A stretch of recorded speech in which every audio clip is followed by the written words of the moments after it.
UP पहला राज्य है। 2005 से लागू हो गई थी। हाँ, 2005 में यही लोग थे। आप कभी नहीं बोलते इन लोग। अरे राज्य के अंदर कौन थे? उन्होंने आदेश दिया था, ये ऑप्शनल था। आपने लागू किया, आपने लागू किया, खुद ही तो स्वयं लागू करते हैं। और अब देखिए ये लोग यहां लागू किए। आप याद करिए, इनके कारनामे तो ऐसे हैं कि इन्होंने 2005 से लेके 2017 तक 12 वर्ष तक एक भी कर्मचारी का अकाउंट नहीं खोला। नहीं खोला अकाउंट, हमने खोला था अकाउंट। आप गलत बोल रहे हैं, आप पूरी जानकारी ले लीजिए।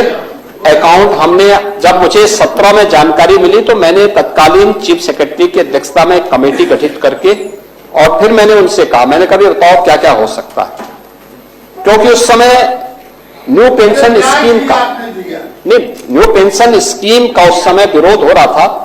और उस समय लोगों ने उस समय जब विरोध करना शुरू किया तो मैंने कहा इसके बारे में बताओ कि कैसे उस प्रकार का लाभ इन्हें प्राप्त हो सके जो पुरानी पेंशन से अच्छा हो।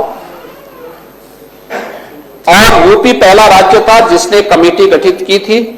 कमेटी गठित करने के बाद जो उन्होंने बताया कि अगर कर्मचारी का और स्टेट गवर्नमेंट का शेयर 10 से बढ़ाकर के 14% कर दिया जाए तो इससे हर कर्मचारी लाभान्वित हो जाएगा। अगर किसी अच्छी स्कीम में अपने पैसे को लगाता है तो 20 वर्ष की सेवा के बाद, रिटायरमेंट के बाद उसको जो हाफ पेंशन मिलनी चाहिए, यानी मूल वेतन का आधी पेंशन जो उसको मिलनी चाहिए, इसके बराबर पेंशन उसको प्राप्त होगी।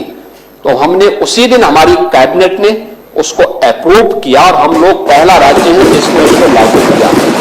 यहां तक कि 2005 से 17 के बीच में कोई अकाउंट नहीं खुला था। हम लोगों ने एक साथ उन सभी लाखों कर्मचारियों का अकाउंट खोल करके एक मुश्त, आप सोचिए 36,000 पहले खजाना खाली था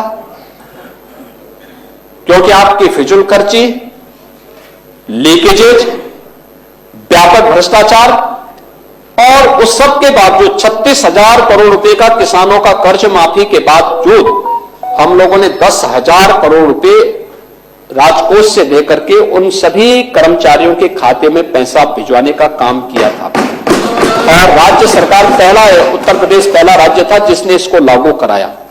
और इसलिए राज्य सरकार कर्मचारियों के वेलफेयर के लिए, उनके लिए हर प्रकार से कदम उठाने के लिए तैयार है। लेकिन आप एक बार उस परिणाम को देखो जिन राज्यों ने घोषित किया है, क्या स्थिति है वहां पर। वेतन के लाले पड़ रहे, नहीं दे पा रहे हैं। कर्ज लेकर के, बैंकों से कर्जा लेकर, कोई बैंक कर्जा नहीं दे रहा उन राज्यों को, मंदिरों से पैसा मांग रहे हैं। मंदिर में तो पैसा रहेगा, भगवान जहां लक्ष्मी जी रहेगी वहां पैसा नहीं रहेगा तो क्या रहेगा। देखो, दरिद्रता तो वहां रहेगी जहां नास्तिकता होगी। और इसीलिए मंदिरों में लक्ष्मी जी रहती है, विराजमान रहती है, श्री लक्ष्मी वहां विराजमान होती है, तो वहां तो पैसा रहना ही रहना है। और भारत, इसीलिए भारत की परंपरा में हमेशा मातृशक्ति को प्रधानता दी गई है।